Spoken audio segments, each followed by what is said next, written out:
దత్తాత్రేయ స్వామి ఎలా జన్మించాడో మీకు తెలుసా? ఆత్రి మహర్షి మరియు సతీ అనసూయకి వివాహం జరుగుతుంది. వీరు ఇద్దరు బ్రహ్మ, విష్ణువు అలాగే శివుడికి పరమ భక్తులు. ఎలాగైనా ఈ త్రిమూర్తులని వాళ్ళ సంతానంగా పొందాలి అని ప్రతిరోజు త్రిమూర్తులకు సంతానం కోసం పూజలు చేస్తూ ఉండేవారు. అనసూయ నిష్ఠ మరియు భక్తిని చూసి లక్ష్మి, పార్వతి, సరస్వతీ దేవిలు కూడా చాలా సంతోషించి ఆమెను పరీక్షించడానికి త్రిమూర్తులను భూలోకానికి పంపిస్తారు. త్రిమూర్తులు కూడా ముగ్గురు భూలోకానికి వచ్చి బ్రాహ్మణులులాగా వేషాలు మార్చుకొని ఆర్తి మహర్షి లేని సమయంలో అనసూయ గృహం దగ్గరికి వస్తుంది.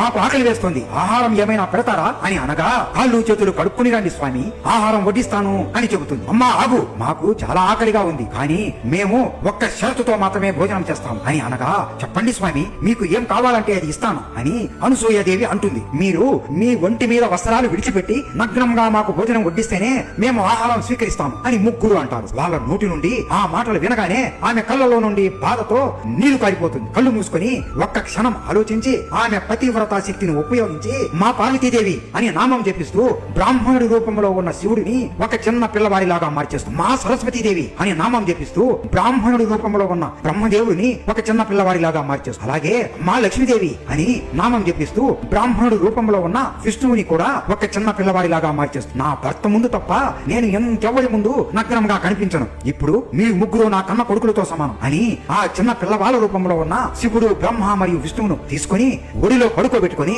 పాలు తాపిస్తుంది. ఆమె పతివ్రతానికి మెచ్చి త్రిమూర్తులు వాళ్ళ నిజ స్వరూపంలోకి మారిపోయి వారి ముగ్గురు అంశాలను కలిపి సతీ అనసూయ గర్భంలోకి ప్రవేశపెడతారు. అలా సతీ అనసూయాదేవికి దత్తాత్రేయుడు జన్మిస్తాడు. లక్ష్మీదేవి, పార్వతి మరియు సరస్వతీ దేవిలు ఆలోచనలో మన భర్తల అంశాలతో జన్మించిన ఈ దత్తాత్రేయుడికి మనలాంటి భార్యనే కావాలి అని ఆలోచించి వారి అంశాలతో లీలాదేవిని సృష్టిస్తారు. అలా దత్తాత్రేయుడు అలాగే లీలాదేవి ప్రేమించుకుని వివాహం చేసుకుంటారు. కానీ కొన్ని సంవత్సరాలకి దత్తాత్రేయుడికి ఈ దాంపత్య జీవితం మీద విరక్తి పుట్టి బ్రహ్మచర్య తీసుకుని ఈ జీవితం మొత్తం త్రిమూర్తులని పూజిస్తూ గడిపేయాలి అని నిర్ణయించుకొని లీలాదేవి దగ్గరికి వెళ్లి చెబుతాడు. లీలాదేవికి ఇది అస్సలు నచ్చదు. మీ పట్ట మహిషి అయినా నా అనుమతి లేకుండా సన్యాసం తీసుకునే హక్కు మీకు లేదు అని కోపంతో చెబుతుంది. అది విన్న దత్తాత్రేయుడికి కోపం వస్తుంది. అప్పటి నుండి చూస్తున్నాను, నీకు కామ కోరిక చాలా ఎక్కువైపోయింది. పట్ట మహిషి అని అడ్డుపడుతున్నావు కదా, నువ్వు ఒక రాక్షస కులంలో మహిషి వై జన్మించు అని చెప్పిస్తాడు. నన్ను చెప్పిస్తారా అని కోపంతో, నువ్వు కూడా నాలాగే భవిష్యత్తులో